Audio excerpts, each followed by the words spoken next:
They still have that there? Okay, Rabbi, good evening. We're going to talk tonight about Parashat Nitzavim, which is the Parsha of this week. So it's a short Parsha, number one, but it's definitely got some important information in there. We're continuing with the words of admonition that Moshe Rabbeinu told the Jewish people before his death. This is the same day again, right? We're going through basically one day before his death. They're standing right on the bank of the Jordan River as they're going to cross over to the other side and go into the land of Israel. Moshe Rabbeinu is not going to take them in, obviously, right? Yeshua is going to take them in. So he's telling them some words of admonition, and here he's telling them some sharp words to warn them about not getting into idolatry, right? What does that mean? To seek out other religions and all kinds of other approaches to God. How do they do this? What these people did, what these people did to research these things. So he tells them, if you go in that way, if you go in the way of idolatry, and you start to go like the other nations, what's going to be? He says, I'm warning you. In the end, you're going to go to exile. You're going to be exiled from your land, right? So there's no, even though the Jewish people inherited the land of Israel, but it's not considered to be something which is like theirs forever, without any conditions. What does that mean? It's like it's a lease on condition. It's a conditional lease. You have to keep all the rules of the contract. Right? Otherwise, the lease will be terminated. You understand? That's what he's telling them over here. If you really want to keep the land of Israel, you want to hold on to it, make sure you observe all the laws. What does that mean? The most important thing is avodah zarah, not to turn away from Hashem and worship other gods, other religions, all kinds of things like this. Don't be tempted into these things. Interesting, right? It says that not only that, it warns them over here that not only will they go into galut, but if there is a certain amount of time that passes by, a certain amount of years, and they still go on with idolatry, they don't do tshuva, Hashem will destroy them, lo aleinu, right? Chas v'shalom, will destroy them.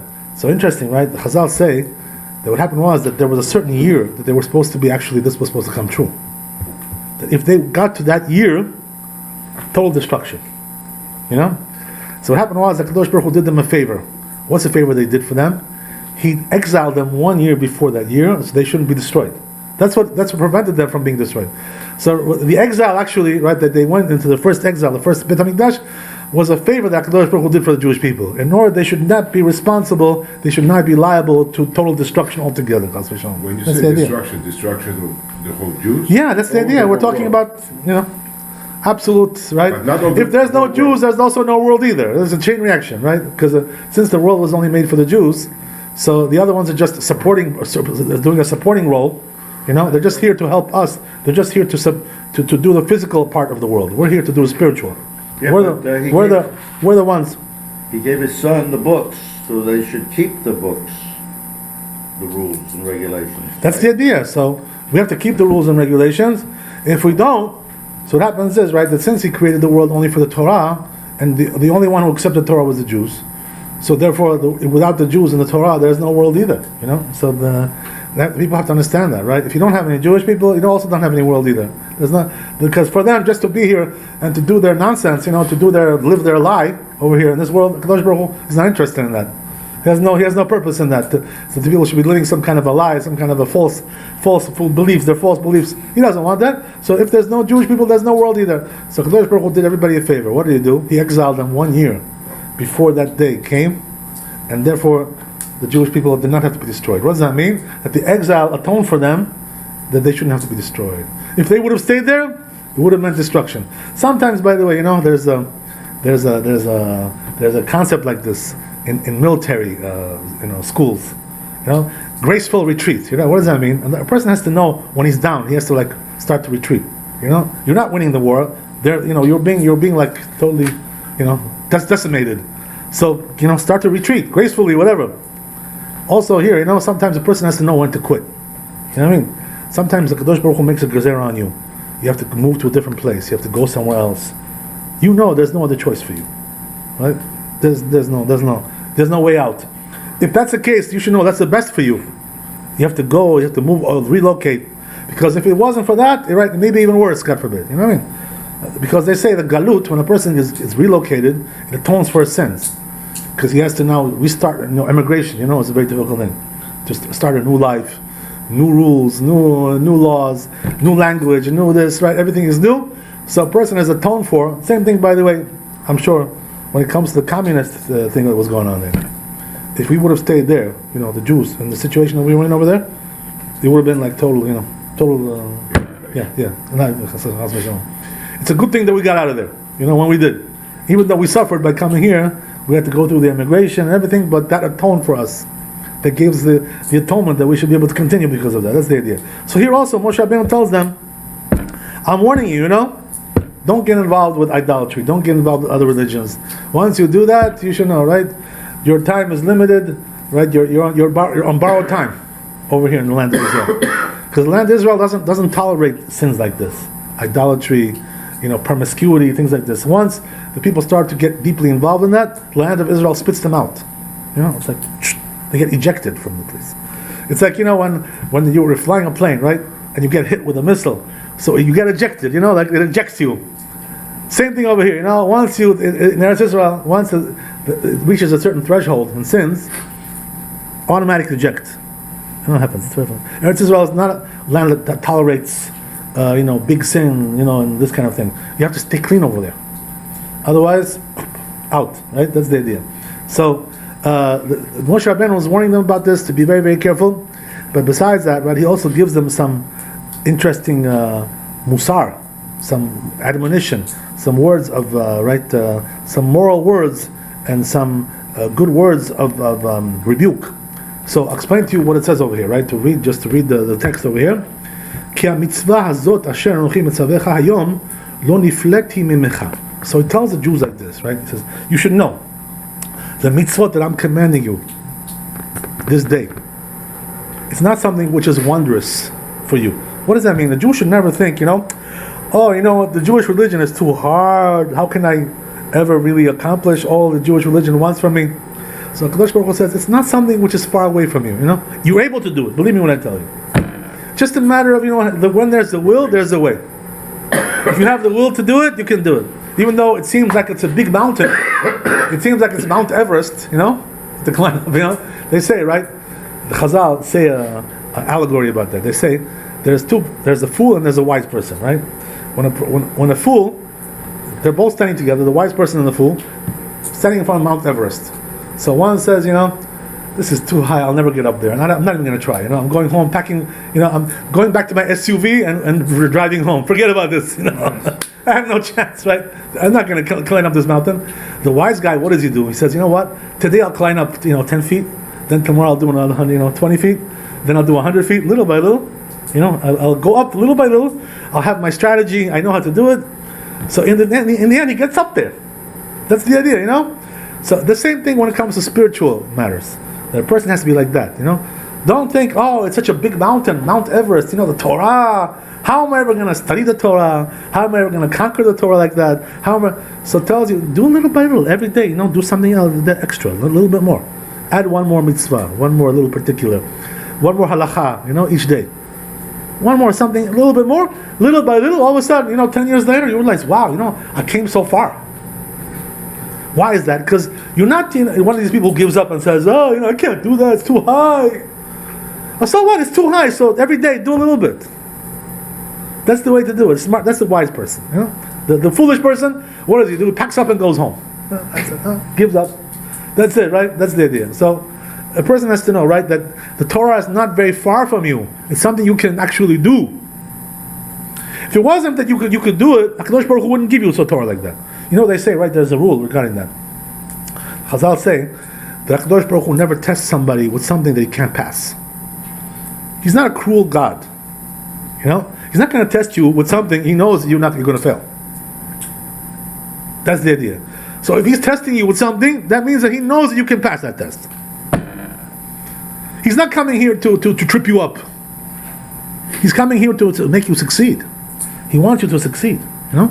So don't think, it's too much for me. I'm overwhelmed with all that stuff. No, little by little, go step by step. Right? That's the idea. So it goes on to say, right? It says, "Velo rechokahi lo b'shamayim hi lemo." Right? So it tells you, right? You know what? The Torah is not in the sky. It's not something which is in the heavens. So this verse has several meanings. In order to understand, right, all the aspects of this verse, first of all, the simple meaning is like this, right? You shouldn't think that the Torah is such a high thing. You have to go so high in the sky, fly in the sky. No, it's right here for you. on this world, on the earth. You're able to get it. But there's also a higher meaning over here. There's a deeper meaning, which is what? The Chazal say something very, very important. A person has to understand this in the Torah. That once the Torah was given on Har Sinai, so there's no more giving of the Torah again.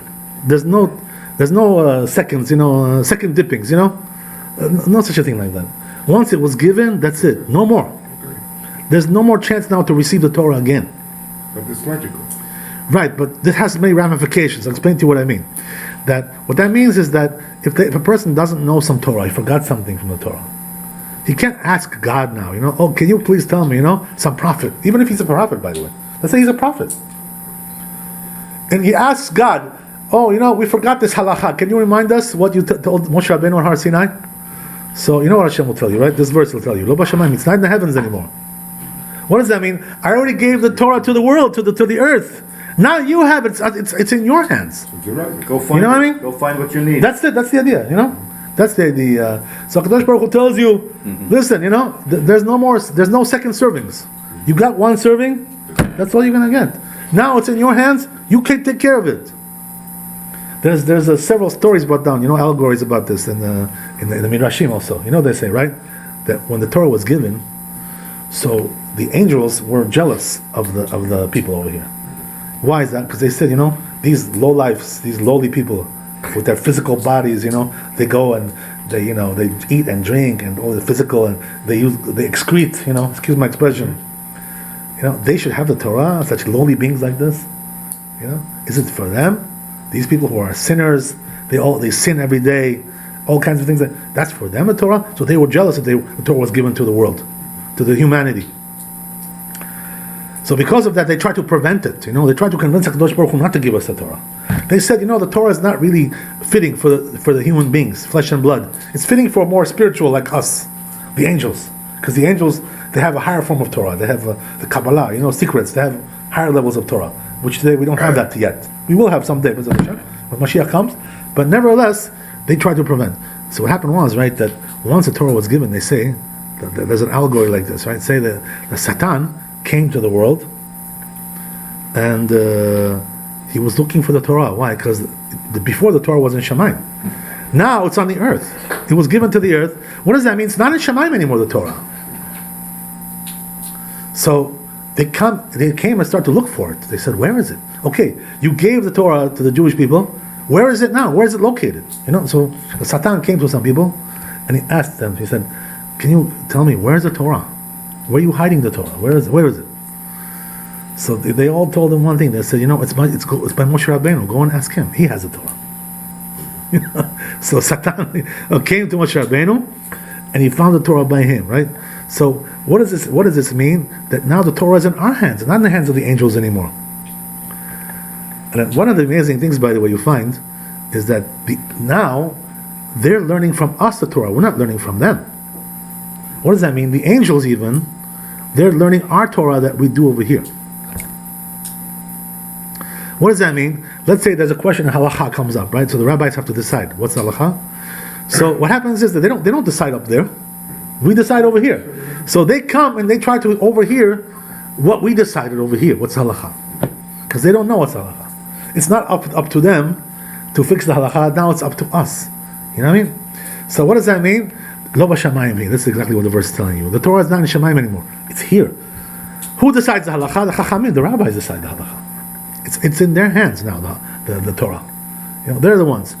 How does it get into your hands? What makes you into a rabbi that gets? You have to study the Torah. Once you master the areas of Torah like you have to be a real chacham, so then the Torah is in your hands. You acquired it with your own hands. Not somebody gave you. You took it. That's the idea, It's in the corner, right there. Go and take it. That's the idea. It's up to you. So you acquire the Torah if you want to. It's here on the earth. And you're the one who makes the halakha. You're the one who decides what's asur, what's mutar, what's permitted, what's forbidden. The rabbis decide. That's the idea, You haven't touched someone. Yeah, it's something unbelievable, So the truth is, right, that this also has ramifications. What does that mean? That there were some cases, there are books written about this, by the way. There were some rabbis who had all kinds of questions of halakha, and they were not sure what was halakha. So what they did was they went to sleep, and in their dreams, they were like on a high level. So came to the angels, and they would ask them, "What's the halakha in this? What's the halakha in this? What's the halakha in this?" So the angels would give them some answers. But the truth is, once they come down and tell us, these rabbis, there are some rabbis who used to do this. They come and tell us, I went to sleep and I had a vision, and these angels told me this is the halakha. So we tell them, right? No b'shamayim, it's not in the heavens. Why are you going to the heavens to get your halakha? We don't believe you. Even if the angels told you something, we don't care about that. We're not obligated to that. So this concept really goes all the way. The angels don't know what's the halakha, even though they have some form of halakha themselves. I'll give you an example, by the way, something very interesting. I just heard recently regarding somebody went and some rabbi went and made a dream about this. Asked in a dream. We talked about the issue of Rabbeinu Tam, right? The halakha. What's halakha? Rabbeinu Tam or Rashi in terms of the tefillin? There's two types of tefillin, right? There's Rabbeinu Tam's tefillin. There's Rashi's tefillin. We talked about this, right? So this rabbi asked in Shemaim, "What's the halakha? Is it like Rashi or Rabbeinu Tam?" So you know what they answered him in Shemaim? They said over here it's also machloket in Shemaim. What does that mean? Hashem, can you imagine? Hashem says that Rabbeinu Tam is right, but the angels say that the Rashi is right. So there's a machloket also on Shemaim as well. You understand? So that doesn't help us much. Just like here there's a machloket, also over there in Shemaim there's a machloket. So what does that mean? At least we see one thing, right? That when it comes to these two tefillin, Elu ve'elu divrei Elohim chaim, they're both the words of the living God, these two tefillin. And that's why we should put both. If a person is able to buy the Rabbeinu Tam also, we should put, because it's like 50-50. We're not sure which is the right one. It's like a total split. So a person should invest in a good pair of the Rabbeinu Tam tefillin, right? What is it going to cost you? $1,000? Big deal, big deal. What's not the end of the world. In Israel, you can buy it for $600. How do you do it? I mean, you alternate. One day you put this, the another. No, you put both. You put both every day. I have one. I cannot put it. So you're still you've got a ways to go. You got a ways to go, right? We got about But the Rashi is smaller. It's a smaller one. It's not a matter of size. It's a matter of order, right? Which order are the parchments written in? Right, the scrolls, they're in there. Inside, which order are they in? That's the question, right? That's the issue. Anyway, why I like to bring you this, because we see from there that all these things now to decide what's the halakha, all these things. Lo b'shamayim. Anything you ask in Shamayim, some person comes and says, I had a dream. I had a dream. Somebody like that, right, comes and says, right, I had a dream. We tell him, listen, dream on. We tell him, you know that song, right? Dream on. What do we care about your stupid dreams? We have halakha is over here. We're decided by the rabbis. I don't care about your dreams. How far does it go, by the way? Right, this concept goes very, very far. I'll tell you a story from the Gemara, Bava Metzia. It says over there something amazing. Right, this is one of the famous stories over there. That there was a big machloket in the Sanhedrin in the High Court during the Second Temple era between Rabbi Eliezer and the Chachamim. Rabbi Eliezer was the greatest of the Chachamim. He was the biggest of all of them. Nobody was like him. Right? He could put everybody in his little pocket, right? He was totally, knowledgeable in every area without any gaps in his knowledge, right? Absolutely, absolute master. Eliezer? Rabbi Eliezer, what they call him, Rabbi Eliezer Agadol. Rabbi Eliezer the Great. Right? There's all kinds of names that he had, right? His father's name was Hurkenos, so he was also Rabbi Eliezer ben Hurkenos. I'm sorry? Onkelos, that's Onkelos. His name was Hurkenos. Right, like Huracan, like the Lamborghini, Hurkenos, that's the idea, right? So his name was Hurkenos, his father's name. This guy, this Rabbi Eliezer, was the biggest Chacham of all of them. Nobody could touch him. So what happened was that they had some kind of machloket they had a certain issue about a certain oven, if it becomes impure, defiled or not, whatever. So he said it doesn't. They said it does. So what happened was that they decided, they took a vote, and he was in a minority, obviously, the only one against everybody. So therefore the halacha was not like him. They decided against him. But he didn't agree with that, right? He didn't want to waive his opinion. So therefore he said to them, I don't care what you say. I know I'm right. I'm bigger than all of you. I can put you in my little pocket. I know better than all of you. So I don't waive to you the halacha. I stay where I am. That's what he told them. So the rabbi said, listen, don't play games with us. It doesn't work like that. It goes according to a majority. We take a vote, There's a majority. You're one, we have 69 people against you. Who are you to right? So the truth is, right, that they say in Shamayim, when they saw this machloket, what HaKadosh Baruch Hu saw, so what happened was that he like started to clap his hands and say, oh, bravo, Chazak Baruch. Chazak Baruch. So why did he say that? They said, you know what, these rabbis, you know what they did? They overcame even me. Why? Because the truth is, halacha, according to me, Rabbi Eliezer is right. He's right. Hashem knew that he was right. But he says, we don't go according to the minority opinion. So therefore, since the majority says, so he says, they overcame also me. I don't hold like that, but the halacha is not like me, it's like them. So what does that mean? That when you have a majority of rabbis who say something, even more than Hashem, we count them. It's not even more than God. That's how far it goes. Even though the truth is that Rabbi Eliezer was right, but we don't go according to one who's right. We go according to the majority. Lo b'shamayim, you know? It's not in Shamayim anymore. It's decided over here, the halacha, right? So that's how far it goes, right? This has very far-reaching consequences, this idea. Okay, so you get the idea. There's also another piece of this passage over here. It says like this, right? It's not also overseas, the Torah. What does that mean? You don't have to go overseas to find the Torah somewhere else. You don't have to go to Europe or Constantinople, or to go over to one of those islands. You don't have to go there. It's right there on your doorstep. It's right in your local shul, in your local yeshiva, right? Even on your phone you have it. Downloaded. You can download anything these days, right? The whole Torah you have over there. So you don't have to go looking around here, up there. Where are you looking? Why? You want to go overseas, take a cruise? You don't have to take a cruise to look for the Torah. It's right there under your nose. Right there in your pocket. This is the simple meaning, right? But the Chazal say that there's also a deeper meaning, right? Regarding this also. When it tells you that the Torah is not overseas, you don't have to go overseas to find the Torah. What does that mean? You don't have to make such a big effort to go to find the Torah. It's right there. Just pick it up and do it. That's what it's trying to tell you.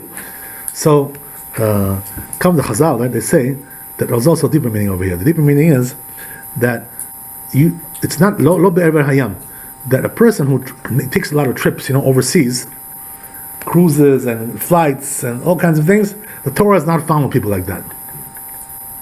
The people who travel around a lot for business, all kinds of. You know why? What's the reason why? Because they don't have time to study. All the time they're on the road. Day and night, he's flying over here, cruising over there. If you live a life like that, the jet set lifestyle, right?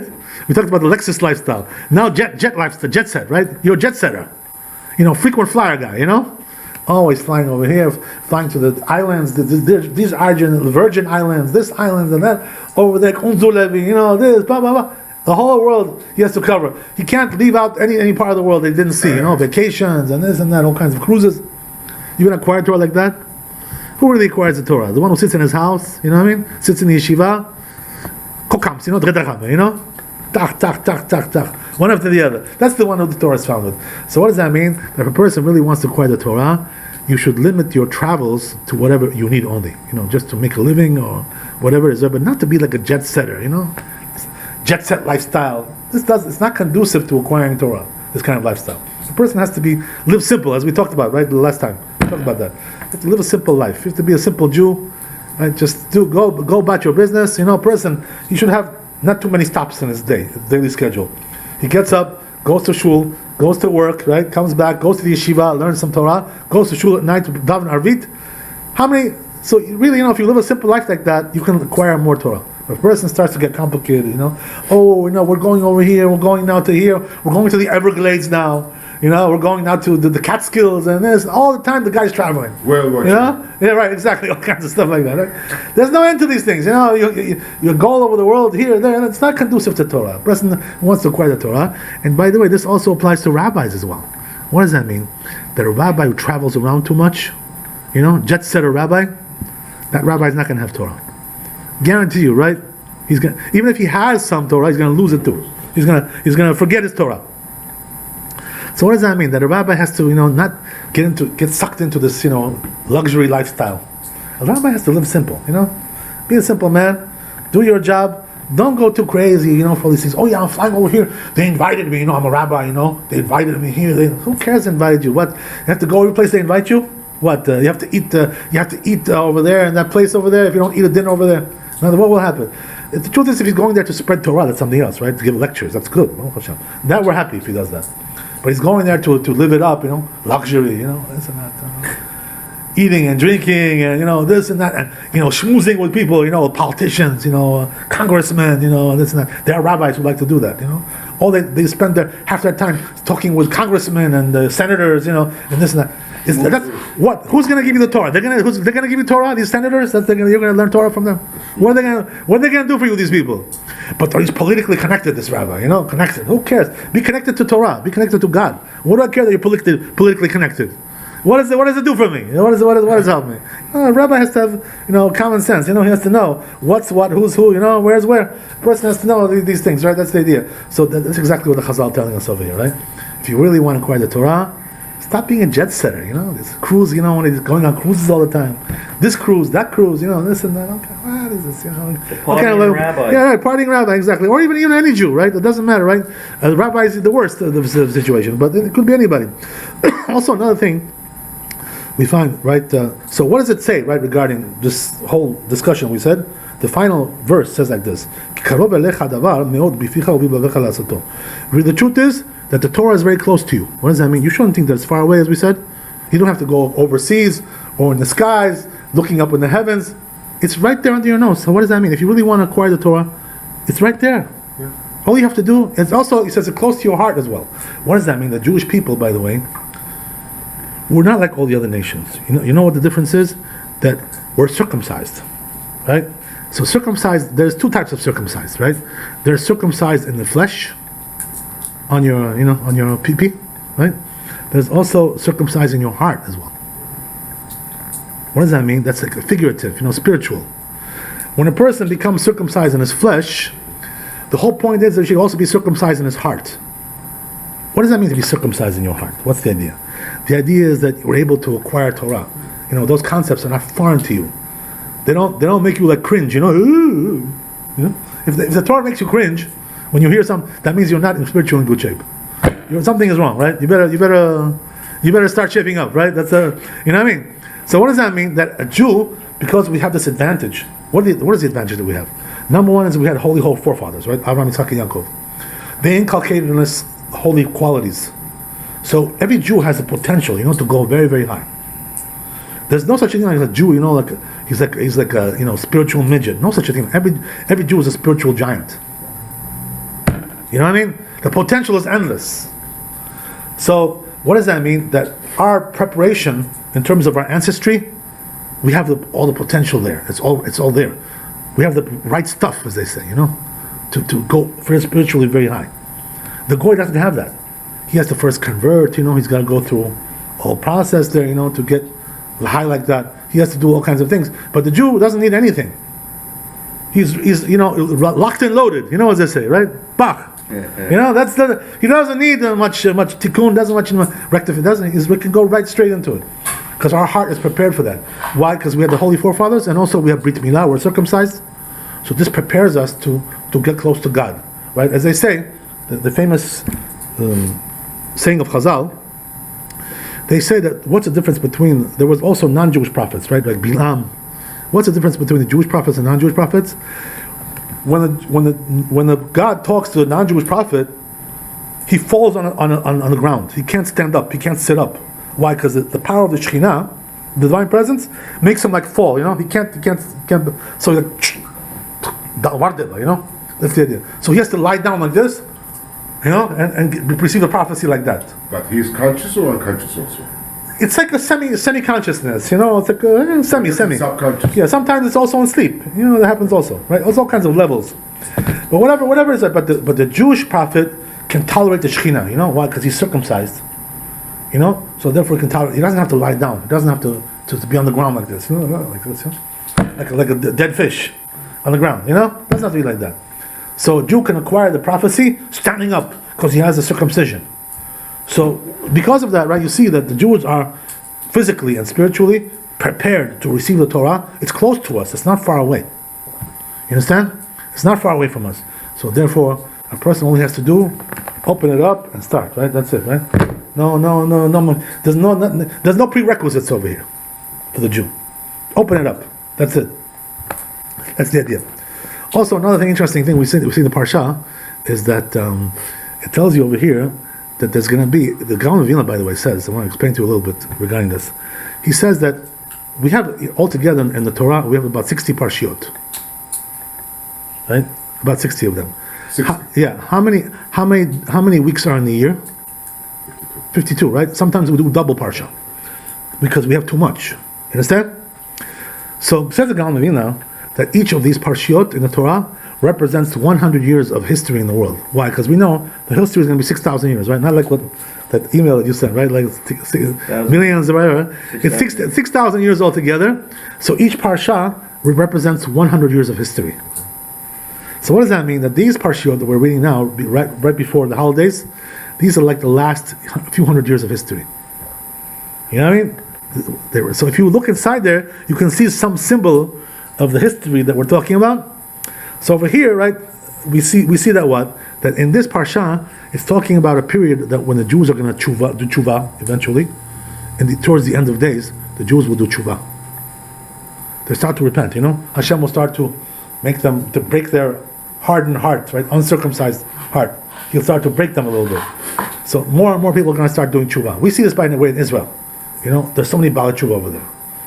Thousands and thousands, 10,000, 100,000s, on and on and on, right? You can't believe, by the way, how much tshuva has been done in Israel. It's a total revolution over there. There's still ways to go, but definitely, right? It's already started. So the motion has already started. Yeah, no question about that.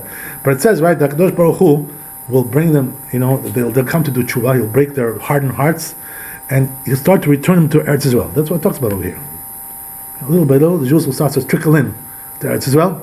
If you go into history, we're talking here about 1600s over here, right? This parsha, according to what we just said, the calculation.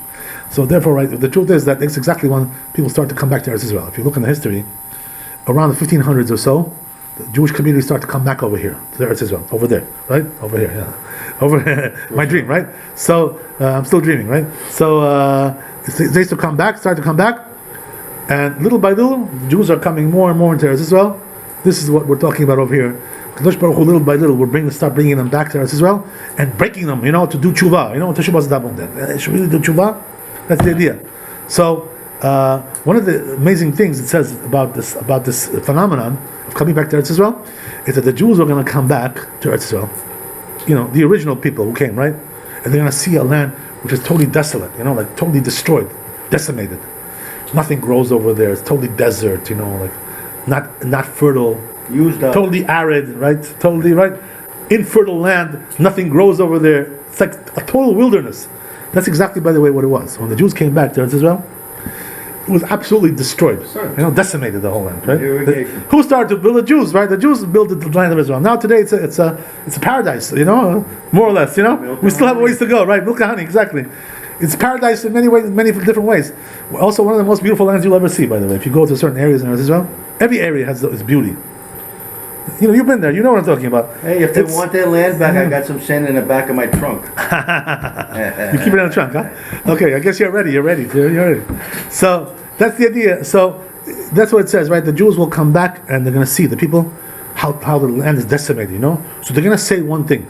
They're going to say, How is it that the land got so decimated like this, land of Israel? What caused this decimation, this destruction? You know, this unbelievable, right, situation like Was this. it a punishment? So you know what they say, right? The answer will be, they'll say, you know why? Because they sinned against their God. They went against the laws of the Torah, and because of that, HaKadosh Baruch Hu exiled them from the land. He took away their land. Okay, now they're coming back, but for 2,000 years they've been away. Can you imagine 2,000 years? This is, you know, you should know, by the way, we're living in a time where it's a miracle, this whole thing. Don't you understand that it's a miracle? What's the miracle? This is an open miracle that we're living in. Can you own private property in Israel? You can, yeah, for sure, yeah, you can. It's a whole discussion, but anyway, what is right? We're living in a miracle time. What's the miracle time? One of the most miraculous things, right, that Kadosh Baruch Hu tells Moshe Rabbeinu, or to the Jewish people when they came out of the desert, came out of Mitzrayim, he tells them, did you ever see such a thing like this? That Kadosh Baruch Hu, God came and removed one nation from another and took them out from a land and took them somewhere else? He separated, right, one nation from a different nation, took them out and moved them somewhere else. You don't see things like this. This is something very unusual. You know what I mean? Can you imagine today if, like, let's say in a country like England, right? All the, the WASPs would leave there, Anglo-Saxons. All the Anglos would leave in England and would stay there only the Arabs. This would be like something, unusual, right? Can you reverse it? Move the I agree with you 100%. That's the idea. By the way, I think the first one is more accurate according to what's going on there. You know what I'm talking about, right? Okay, you know what I'm talking about. Europe is a very dangerous situation. Dangerous situation. It goes according to the Torah, by the way. The Torah says they're going to be conquered over there by the Arabs. That's what it says.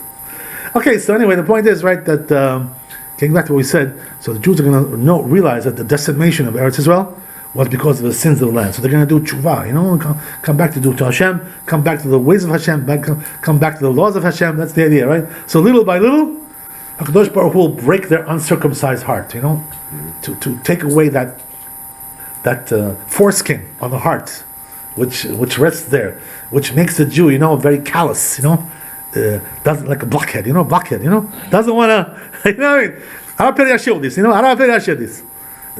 there are Jews like this, nothing goes into their heart. They're so hard-hearted. Yeah. So little by little, you got to soften up this hard heart, the callousness, the foreskin, has to be. That's what we're talking about here. This is the process that we're talking about in this parsha. We see that going on today, by the way, right? It's an ongoing process for several hundred years already. This idea. Okay, very good. What's going on in Europe? Why did Hashem deem the Europeans to become? Because they destroyed the second Beit HaMikdash, so they're doomed for destruction. You know what it is, right? The Rome is going to be destroyed. That's what it says in the prophets. Rome is going to be destroyed. Rome? Yeah, Europe, all of Europe. We live under Roman law. Rome is going to be, history. Bye bye. The Vatican, all these places, right? And also all of that. The Pope's going to be moving, packing his stuff. I think he'll be buried right there next. In stone. Okay, you get the idea. Okay, so anyway, right, I just wanted to talk also about something about Rosh Hashanah. We're going to talk more next time also. But I want to tell you that the Chazal tell us in the Gemara, 2 places in the Gemara, Masechet Rosh Hashanah, it says over there that since the beginning of the year is like the omen for the year, how you start off the year, the whole year will be like that. Everything goes according to the beginning, how you start, how you commence. You get started with the right foot or the left foot. You know what I mean? Yeah. That's the idea, right? How do you go into it? You go into it the right way or the wrong way? That's the idea, right? So therefore the Chazal said, since the beginning of the year, it's an omen for the whole year. So therefore a person should do things during that time, during Rosh Hashanah, that it should be a good omen. Right? It should be a good year for the Jewish people. That's the idea, right? So what does it tell us to do? It tells us to have certain kinds of foods on the table that represent this good omen, right? That personify, right? They define this good omen. So what are the foods that we're supposed to have on Rosh Hashanah, right? So we have several species over here, right? To go through them. The first one is tamarim, right? Dates. Oh, dates. Yes. Doesn't matter whether they're fresh or they're dry, by the way. Doesn't make any difference, right? The reason why we have dates is because there's a certain, right, in the language of the dates. You see what it says over here, right?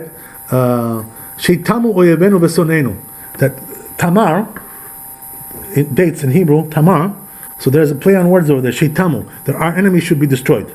So therefore we say the prayer, when we eat the dates, we say this prayer, which also mimics the name of the fruit.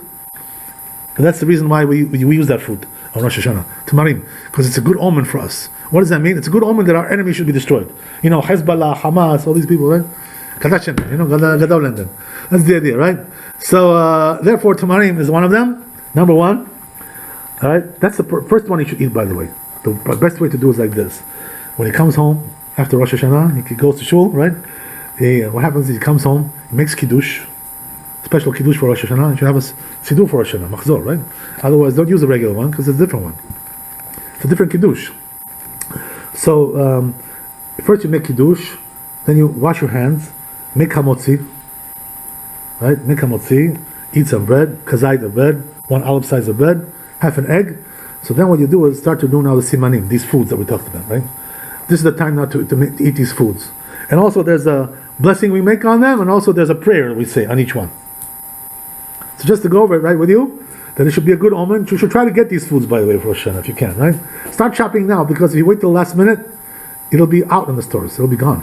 Some of these things, So go early if you right. Be a rush. Just like I told the guys inside over here. I remember last year, one of the species of pomegranate.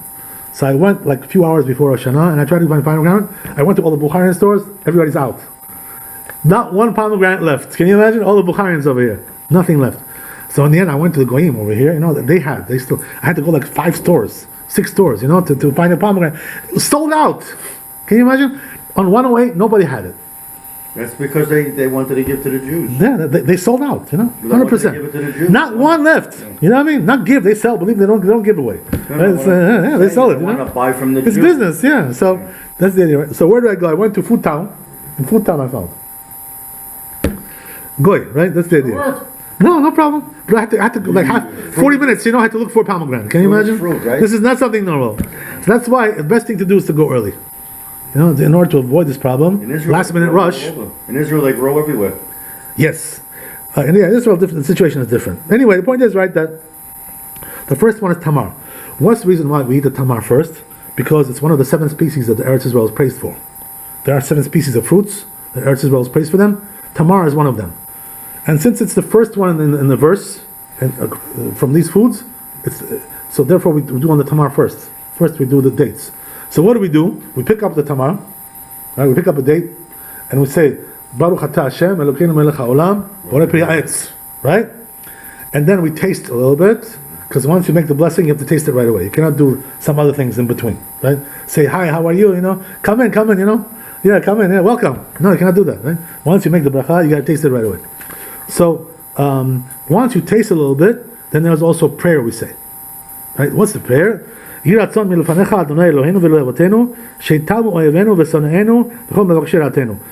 mean? That our enemy should be destroyed, right? Enemy should be annihilated, right? Rouhani, over there, the UN, right? He should be the first one to go, right? To go, kaprat, right? Him and his friends, right, over there, those guys. Burn that building. Right. Okay, so you understand what we're talking about. All those ayatollahs over there, all those guys. You know what I'm talking about. Okay, so that's the idea. Number 1, right? Then next one, right? Next one that we do is silka, right? What is silka? Silka is spinach. Spinach, right? This is also one of them. Popeye. Healthy holiday, I'll tell you that. Yeah. It's a healthy holiday. You're right, it's true. Okay. So, by the way, there are also some who eat beets. Yeah, beets. Instead of spinach. But the truth is that the spinach is more authentic. Why is that? Because in the Talmud, it's talking about spinach. Yeah. The reason why some people eat beets in our times, you know why? Is because today, beets in modern Hebrew, it's called selek. So it's close like silka. It's close to that word, silka. This is the reason why. But the truth is, that according to the Talmud, the silka is really spinach. So therefore, a person should opt better to go for the spinach than go for the selek, than to go for the beets.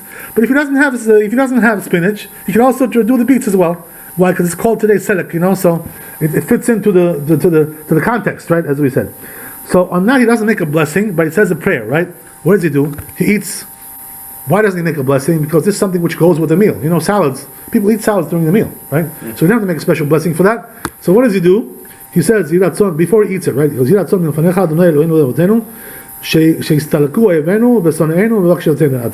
our enemy should be, right, removed from us, right? Banished from us. That's the idea.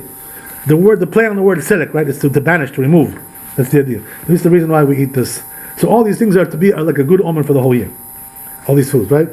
Number 3, what's the next one? Then we do karti.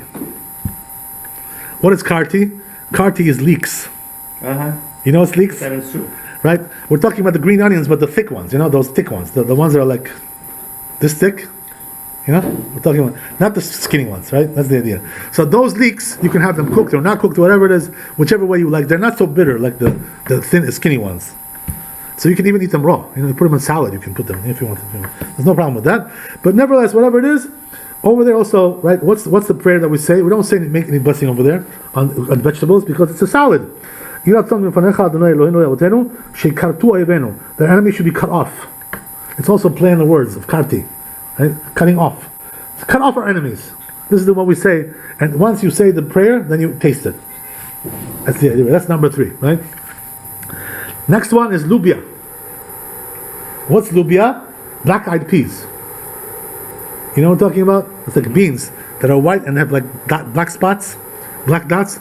Those are the ones you should cook them, because raw, obviously you're not going to eat that, right? It's too hard. It's like a rock, right? That thing, right? Forget about it. You got to cook it for like 3 hours. That thing. Soak it.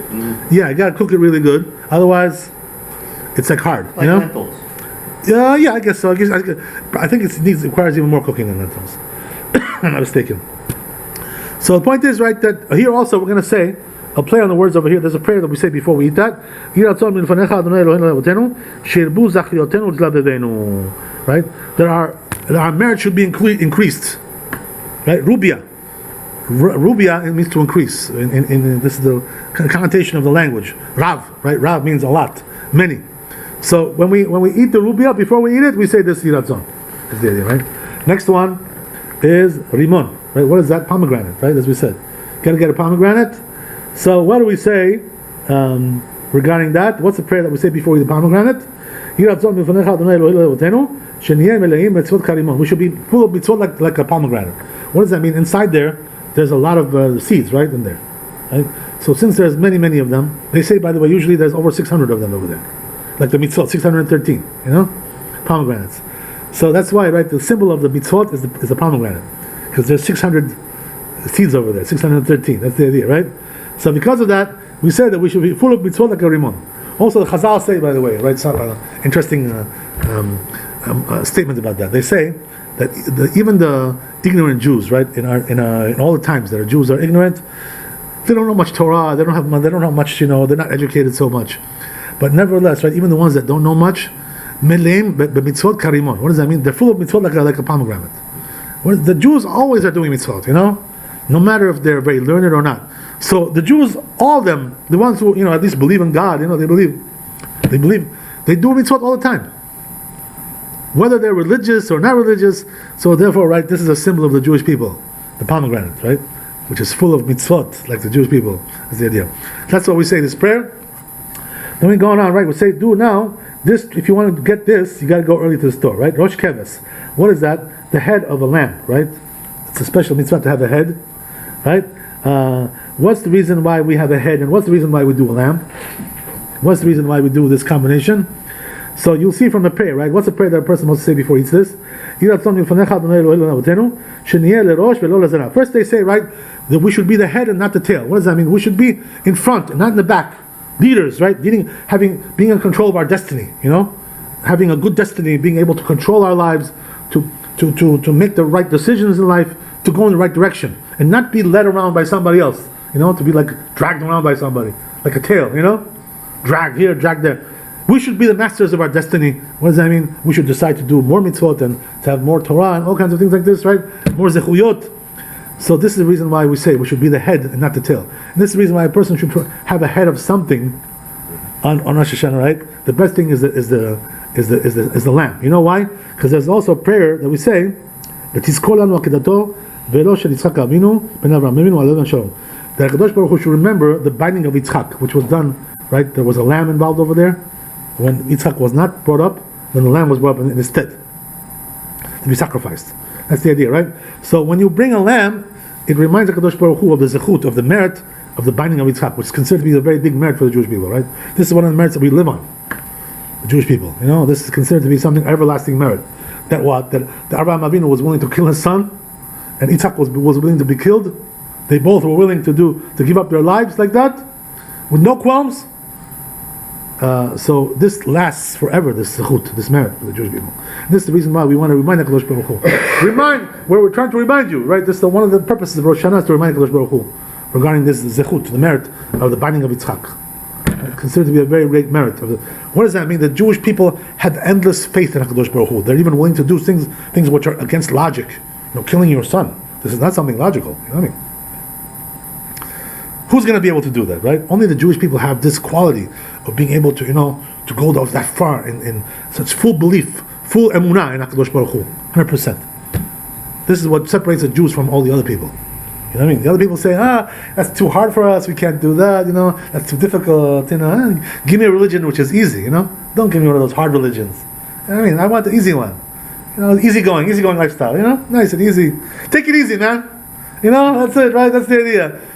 We Jewish people, our forefathers inculcated into us, full force emunah in HaKadosh Baruch Hu. This is what we have inside of us, all of us, because we're descendants of Avraham Avinu. This is the idea.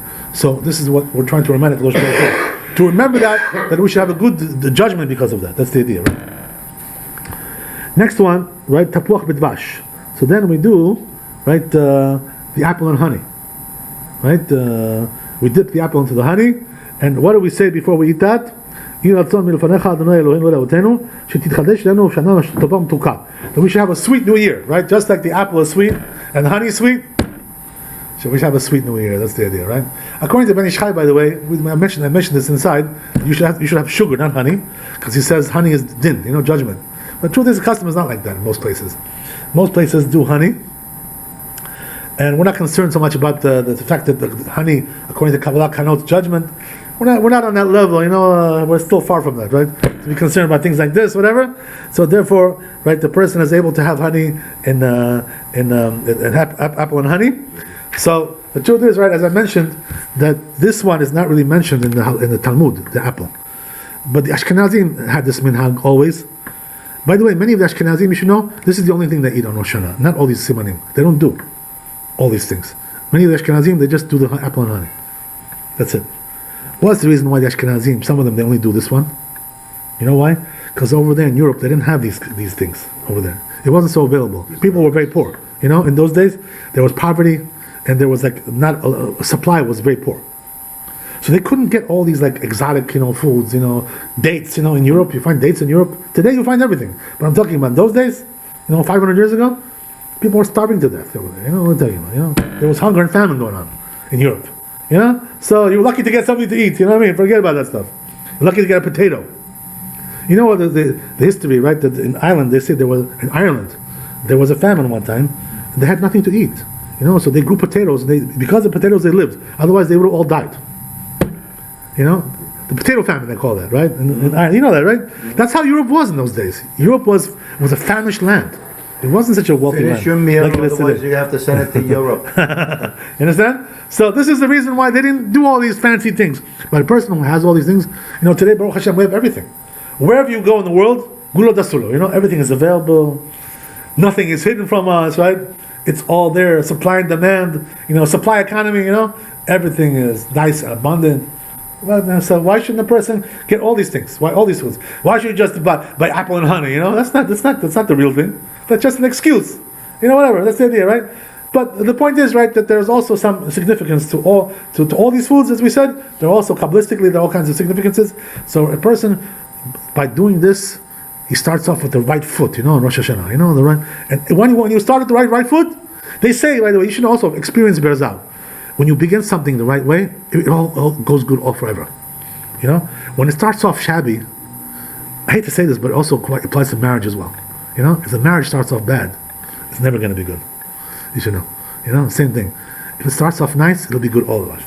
But once it starts off, already the first day, first week, they're already fighting, can't get along, there's headaches, This one ran off, went over here, went back to his mother, when you have things like this, the first week of the marriage, that thing's not going to be peachy and rosy, That's the idea, right? Same thing when it comes to the new year. If you want to start off the new year, start it off the right way, with the right foot. What does that mean? Also, besides these things that we mentioned, a person should do everything the right way. What does that mean? Go to synagogue, don't just sit at home, Rosh Hashanah. Go and pray. Pray the right way. Do everything the right way, Know how to keep Rosh Hashanah the proper way. Everything, cross your T's and dot your I's. Don't miss the mitzvot of Rosh Hashanah. Everything is important. Everything has a reason. We're going to talk more on Thursday night, B'ezras Hashem, about all the other things in Rosh Hashanah. Thanks for coming. Baruch Adonai le'olam amen. Kadosh Baruch Hu should give you a good, healthy, and a prosperous new year. Wealth and health and happiness. We're going to see you only one more good tidings in time. your families. Amen. Amen. We'll see you one more time. Thanks for Rabbi. coming. One more time this year. Yeah.